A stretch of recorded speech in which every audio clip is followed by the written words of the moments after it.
बिस्मिल्लाहिर्रहमानिर्रहीम, अस्सलाम वालेकुम नाज़रीन। आप यूट्यूब चैनल देख रहे हैं, मैं इमरान खान हूँ। जो ज़ुल्म है ना, हद से बढ़ता है तो फिर मिट जाता है, और इसको तो शायरों ने भी ऐसे ही बयान किया है।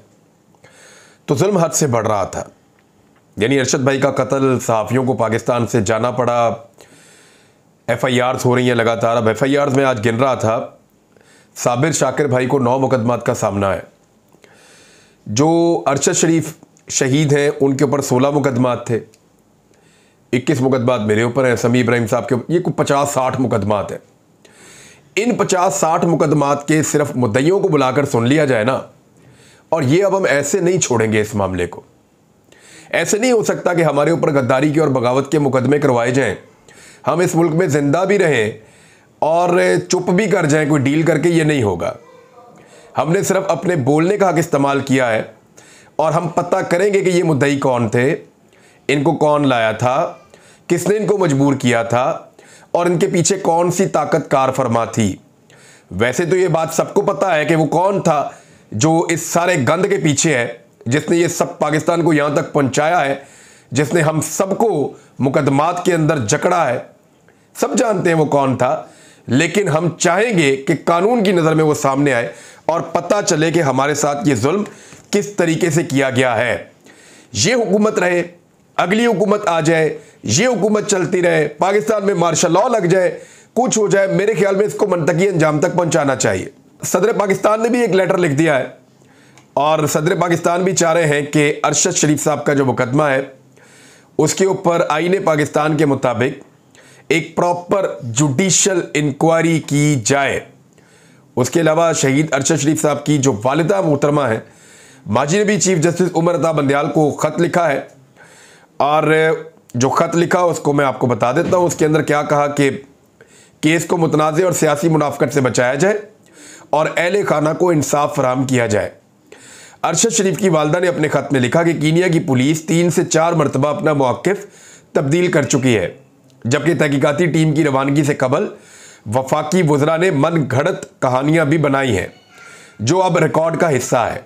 उन्होंने लिखा कि अरशद शरीफ दुबई पहुंचे तो तसल्ली थी कि अब ख़तरे से बाहर है, ताहम हुकूमत ने UAE हुकूमत पर दबाव डाला, जिस पर अरशद शरीफ दुबई छोड़ने पर मजबूर हुए। वालदा ने ख़त में लिखा कि कीनिया में 2 माह बाद मेरे बेटे को बेदर्दी से शहीद कर दिया गया। मेरे बेटे ने 12 मई को बज़रिया ख़त आपको ख़तरात से आगाह किया था, जिसमें आपको गद्दारी के बेबुनियाद मुकदमात से आगाह किया था। गद्दारी के मुकदमात हो रहे हैं। ज़िंदगी के ख़तरात की वजह से अरशद शरीफ को मुल्क से बाहर पनाह लेनी पड़ी। यानी वो मुकदमात वजह बने हैं जो मुकदमात रियासत पाकिस्तान ने अरशद शरीफ भाई के ऊपर कटवाए थे। उन मुकदमात की वजह से उनको पाकिस्तान छोड़ना पड़ा है। वो बेबुनियाद मुकदमात थे। ज़िंदगी के ख़तरात की वजह से अरशद शरीफ को मुल्क से बाहर पनाह लेनी पड़ी। अरशद शरीफ के बेदर्दी से कत्ल पर हुकूमत के रवैये का नोटिस लिया जाए। अहले खाना में उसकी बेवा और यतीम बच्चों को इंसाफ के सिवा कुछ नहीं चाहिए। ख़त में अरशद शरीफ की वालदा ने मज़ीद कहा कि अपना केस अल्लाह की अदालत में रख कर इंसाफ की तलबगार हूँ। तवक्को है मेरा ख़त शहीद बेटे के ख़त की तरह सर्द खाने की नज़र नहीं होगा। यानी जैसे मेरे बेटे के ख़त के ऊपर कोई तवज्जो चीफ जस्टिस ऑफ पाकिस्तान आपकी तरफ से नहीं हुई, इसी तरह उम्मीद करती हूँ कि मेरा ख़त भी उसी तरह सर्द खाने की नज़र नहीं होगा। उम्मीद करती हूँ कि शोहदा के अहले खाना और सहाफ़ी बरादरी का गम व गुस्सा फरामी इंसाफ से ही कम होगा। अब सहाफ़ी बरादरी में गम व गुस्सा तो है कि अरशद भाई को पाकिस्तान से जाने पर मजबूर किया गया, और रियासत पाकिस्तान ने किया। वो रियासत से खौफज़दा थे। गैर रियासती अनासर से जो खौफज़दा होता है वो रियासत के पास जाता है, लेकिन जो रियासत से खौफज़दा होता है वो रियासत को उसको या तो छोड़ना पड़ता है या उसको मुकाबला करना पड़ता है। तो अरशद शरीफ साहब ने बहुत मुकाबला किया, उन्होंने लेटर्स भी लिखे, उन्होंने सबको आगाह भी किया, लेकिन जब ख़तरात बहुत बढ़ गए और उनसे उनका हथियार भी छीन लिया गया, यानी उनका मुंह बंद कर दिया गया, एयरवे को बंद कर दिया गया, तो फिर उनको पाकिस्तान छोड़ना पड़ा। उस रात 3 सहाफ़ी इस्लामाबाद को छोड़कर गए थे। उनमें से एक अरशद शरीफ है जो पाकिस्तान से बाहर चले गए थे, और सबसे ज़्यादा ख़तरे में यही थे। मैं भी अपना लेटर ड्राफ्ट कर रहा हूँ, सदर पाकिस्तान को एक ख़त लिखने वाला हूँ। कल इंशाल्लाह या परसों हम भिजवाएंगे। और साथ ही साथ साबिर शाकिर साहब भी इसके ऊपर काम कर रहे हैं, समी इब्राहिम साहब भी इस पे काम कर रहे हैं, मोहित पीरजादा साहब भी इस पे काम कर रहे हैं। हम तमाम लोग चीफ जस्टिस ऑफ पाकिस्तान को अपने अपने तौर पे और सदर पाकिस्तान को खतूत लिख रहे हैं।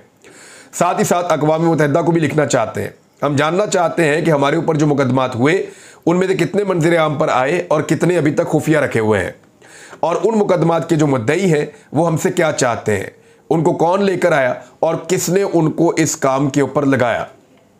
इमरान खान साहब ने कहा है कि जो अरशद शरीफ साहब का मामला है उसमें जब मुझे कमीशन बुलाएगा तो मैं जाऊंगा और जाकर वहाँ पे बयान दूंगा। तो अब एक तो ये तो मुस्तरद हो गया जो बनाई है तहकीकाती कमेटी, इस हुकूमत ने जो कमीशन बनाया वो तो हो गया मुस्तरद। तो अब नया कमीशन बनाया जाए, चीफ जस्टिस ऑफ पाकिस्तान को ख़त भी लिख दिया गया है, बाकी लोग भी ख़त लिख देंगे। जहाँ तक मामला है आज़म सवाती का, वो बहुत मुश्किल होता चला जा रहा है। हुकूमत कोशिश कर रही है कि उनकी ज़मानत कैंसिल की जाए और उनको दोबारा गिरफ्तार कर लिया जाए आज़म सवाती साहब को, लेकिन जो जुल्म उनके साथ हो गया है उसके बाद ऐसा अब मुमकिन दिखाई नहीं देता। आज़म सवाती साहब गले की वो हड्डी बन गए हैं कि वो नाम ले लेकर बताते हैं कि फ़लाँ फ़लाँ ऑफिसर FIA के थे, फ़लाँ फ़लाँ ऑफिसर फ़लाँ महकमे के थे, बल्कि वो ISI के ऑफिसर्स के अब नाम लेते हैं। और वो ये कहते हैं कि मेरे कपड़े उतारे गए, मेरी तजलील की गई, मेरे ऊपर लोग हंस रहे थे जब मेरे कपड़े उतार रहे थे, और मुझे लगातार गाड़ी में भी सर पे काला कपड़ा डाल के मारते चले गए। तो जब इस तरह की बातें आज़म सवाती साहब कह रहे हैं, एक 74 साल बुज़ुर्ग जो पाकिस्तान के ऐवान वाला का मेंबर है, जो सबसे काबिल एहतराम जो आपके ऐवान है उनके अंदर से वो ऐवान बाला यानी सेनेट के रुकन है, तो उनके साथ जब ये सलूक हुआ है तो ये पूरी दुनिया के अंदर ये बात जाएगी। और उन्होंने कहा कि मैं आलमी इदारों तक जाऊंगा, पाकिस्तान में भी इंसाफ मांगूंगा, हर फोरम के ऊपर इंसाफ मांगूंगा। तो आज़म सवाती साहब भी एक बहुत मुश्किल चीज़ बनते चले जा रहे हैं। दूसरी जानिब मुस्लिम लीग नून गुजरावाला और सियालकोट में जो मनाजिर देख रही है उसकी वजह से उनको बहुत ज़्यादा धचका लग रहा है, परेशानी बढ़ती चली जा रही है, और वो परेशानी किसी सूरत भी कम नहीं हो रही। यानी आप यहाँ से अंदाज़ा करें कि बैनर लगवाना शुरू कर दिए इमरान खान के ख़िलाफ़, और जियो पे इसकी खबर चलवाई, और ये बैनर लगवाए कि चोर, घड़ी चोर या इस तरह की चीज़ें, तोशाखाना चोर और इमरान खान नामंजूर, इस तरह के बैनर जो हैं वो लगवाए गए गुजरावाला में, और लिखा गया कि अहलियाने गुजरावाला। लेकिन अल्लाह ताला पोल खोल देते हैं। खुरम दस्तगीर जियो के प्रोग्राम में आए और फरमाइशी तौर पे इस सवाल के जवाब दे रहे थे, और देते देते उन्होंने कहा जी देखें ना, हमने बैनर लगाया और पुलिस ने उतार दिया। यानी उनके अपने मुंह से सच निकल गया कि ये बैनर्स गुजरावाला के शहरियों ने नहीं लगाया, गुजरावाला के शहरियों ने इमरान खान को मुस्तरद नहीं किया, बल्कि ये बैनर्स PMLN के जो पार्टी के ओहदेदारान हैं उन्होंने साजिश के तहत उस शहर के अंदर लगवाए, जिनको इमरान खान के पहुंचने से पहले कारकुनों ने उतार के फाड़ के फेंक दिया। अब इसके ऊपर वो कह रहे हैं देखिए जी हम लगा रहे थे और वो उतार रहे थे, कितनी ज़्यादती उनके मुंह से निकल गया, और फिर वो पकड़े गए, उनका झूठ पकड़ा गया, उनका झूठ बेनकाब हो गया। अब आ जाए इस बात की तरफ कि इमरान खान साहब और हुकूमत के मुज़ाकरात। देखिए अगर कोई मुज़ाकरात होने हैं ना तो वो ऐवान सदर में होने हैं। मैं आपको ख़बर दे देता हूँ कि सदर पाकिस्तान के साथ बात होगी, जिसकी भी बात होगी, और सदर पाकिस्तान के साथ बात करेंगे एस्टेब्लिशमेंट के लोग, और ये हकीकत है। एस्टेब्लिशमेंट से बाहर तो चीज़ें जा नहीं रही। सियासतदान इस वक्त ज़िद में आए हुए हैं कि इलेक्शन हमने करवाने ही नहीं, और वो ये देख रहे हैं कि इलेक्शन में उनकी हार है, तो एक इलेक्शन हारने की कीमत ये अदा करनी पड़ेगी। यानी अगर आपने सियासतदानों ने चीज़ें तय करनी है, मेच्योरिटी साबित करनी है, तो उसकी कीमत एक इलेक्शन हारना पड़ेगा 13 जमातों को मिलकर, क्योंकि इमरान खान साहब इलेक्शन तो हारने वाले नहीं हैं, तो इसलिए इलेक्शन करवाना नहीं चाह रही 13 जमातें। और इलेक्शन जब नहीं करवाना तो बातचीत से भागना है, तो फिर बातचीत किसने करनी है? बातचीत फिर वापस उन्हीं के पास जाएगी जिनसे हमेशा PMLN भी कहती है कि इनको बातचीत नहीं करनी चाहिए, PTI भी कहती है इनको बातचीत नहीं करनी चाहिए, और वैसे ऑफ द रिकॉर्ड वो भी कहते हैं आजकल कि हमें बात नहीं करनी चाहिए। हालांकि बातचीत करने का शौक बहुत है उन्हें। 4 मरतबा इस मुल्क में पाकिस्तान की इदारे जो हैं वो मार्शल लॉ लगा चुके हैं, और इस मरतबा भी जब बातचीत होगी तो उन्हीं की गारंटी से या उन्हीं की मौजूदगी में होगी। पाकिस्तान इससे बाहर निकल ही नहीं पा रहा। पाकिस्तान तब तक इससे बाहर नहीं निकल पाएगा जब तक कि पॉलिटिकल क़यादतें मैच्योर नहीं हो जाती। यानी एक ऐसा डेडलॉक हो जाएगा मौजूदा हुकूमत में और इमरान खान में जो कभी भी दूर नहीं होगा, जब तक एस्टेब्लिशमेंट बीच में नहीं आएगी। और जो सदर पाकिस्तान है उनके जो भी मुज़ाकरात होंगे वो एस्टेब्लिशमेंट से होंगे, जहाँ पे एस्टेब्लिशमेंट दोनों फ़रीक़ैन से बात करेगी और करने के बाद दोनों फ़रीक़ैन को एक दरमियानी रास्ता देगी। उसमें सदर पाकिस्तान इमरान खान से बात करेंगे कि फ़लाँ तारीख को इलेक्शन आपको मिल सकता है, इस पर बात कर लें। और अगर ये चीज़ तय हो गई, मिसाल के तौर पे मार्च में या अप्रैल में कहीं इलेक्शन इमरान खान साहब को मिल जाता है नए आर्मी चीफ की तैनाती के बाद, तो उस पर फिर कौमी असम्बली में जाना पड़ेगा पाकिस्तान तहरीक इंसाफ को। और अगर तहरीक इंसाफ अपनी इस तहरीक के नतीजे में इलेक्शन की डेट ले लेती है, तो फिर कौमी असम्बली में जाने में मुज़ायका इसलिए नहीं है क्योंकि इसी तहरीक इंसाफ ने फिर कुछ चीज़ें तय करनी है।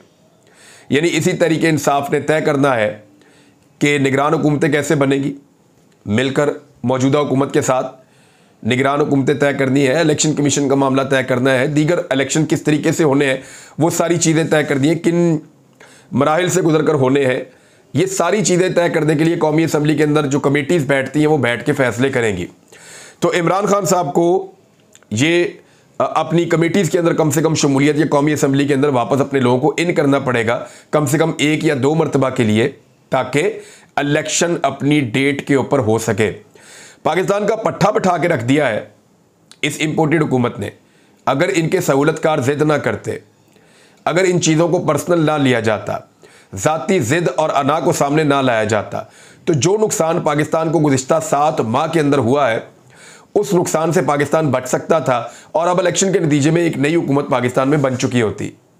लेकिन क्योंकि मिशन इससे बहुत बड़ा था, उनके अपने कुछ मफादात होते हैं लोगों के, उनको पूरा करने के लिए पाकिस्तान को बेयारो मददगार छोड़ा गया। आज दोबारा मईशत में मैं आपको बता देता हूं कि IMF ने मजीद जो शराइत है वो सख्त कर दी हैं इस हुकूमत के सामने। यानी नई शराइत रख दी है कि 600 अरब रुपए के नए टैक्सेस लगाओ और पेट्रोल पर सेल टैक्स भी लगाओ।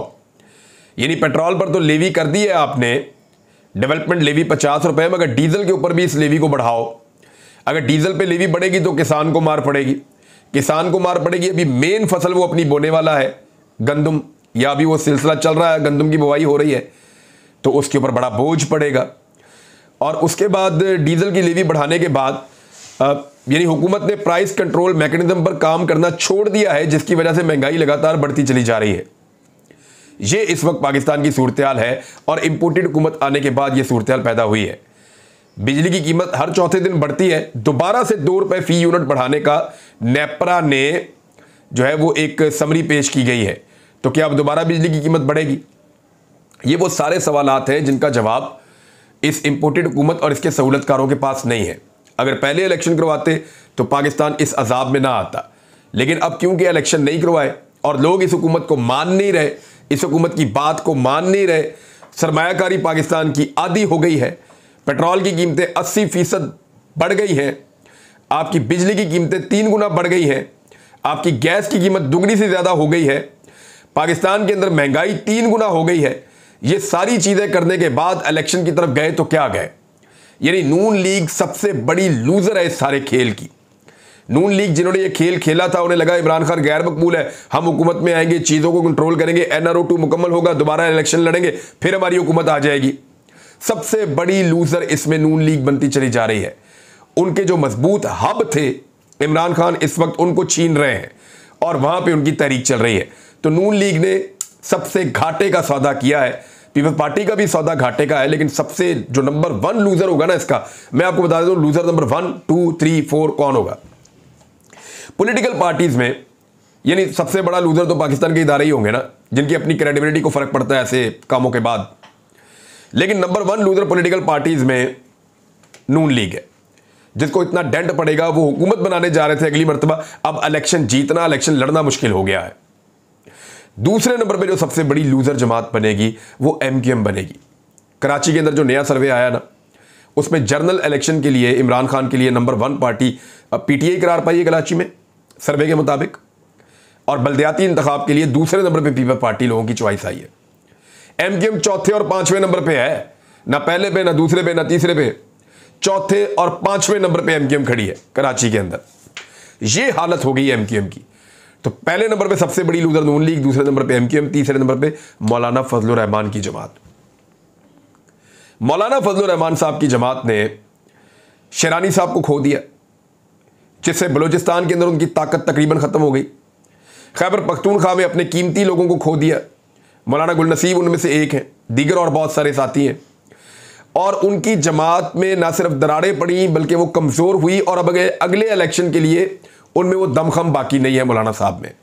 तो जितनी सीटें वो पहले जीते थे और कह रहे थे, परेशान हो रहे थे कि इतनी कम क्यों जीता हूं, उससे भी कम होने जा रही है। Number 1 Noon League, number 2 MQM, number 3 Fazlur Rahman, इन्होंने बहुत लूज किया है। और पीपल्स पार्टी डिपेंड करता है कि सिंध में इमरान खान कितना अंदर तक जाते हैं। अगर तो वो सिंध में घुसते हैं और मेहनत करते हैं तो सबसे बड़ी लूजर पीपल्स पार्टी भी हो सकती है। लेकिन अब तक की इतला के मुताबिक, अब तक के जो अदाद शुमार है या ग्राउंड रियलिटीज है, उनके मुताबिक पीपल्स पार्टी, ANP और ये सब चौथे नंबर पे है। तो PMLN ने इस खेल में बहुत कुछ लूज कर दिया है। नाज़रीन, अब तक के लिए इतना ही। अपना ख्याल रखिएगा, अपने इस चैनल का भी। मुलाकात होती है अगले व्लॉग में। अल्लाह हाफिज़।